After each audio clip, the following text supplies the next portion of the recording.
I, in the midst of you, am come that you might have life, and that you might have it more abundantly. I, in the midst of you, am this grace. I have been with you since before Abraham was, and I will be with you unto the end of the world.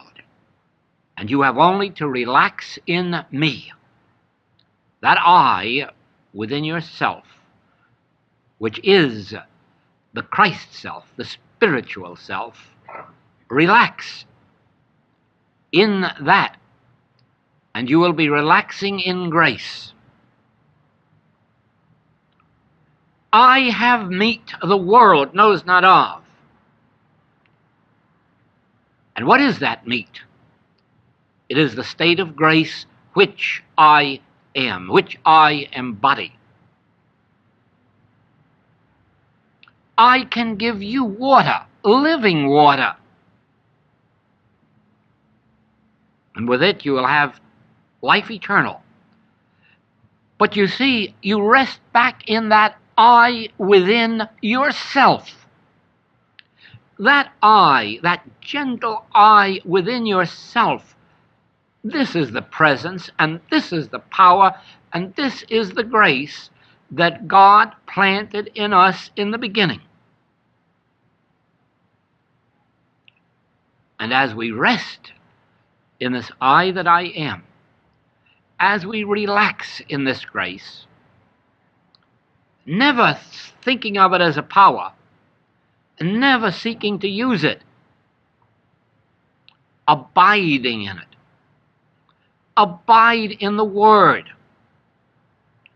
Live and move and have your being in the Word. Forget power. Forget external powers. Forget the power of sin and of false appetite and disease. Forget the power of man whose breath is in his nostrils. Forget the power of the mind and forget the power of the body, and abide in the Word. And as you lose all sense of power and attain the awareness of presence, presence instead of power, the presence of the I that I am, the presence of the meat and the wine and the water, the presence of divine grace, you will find that your mind will relinquish its fears of powers.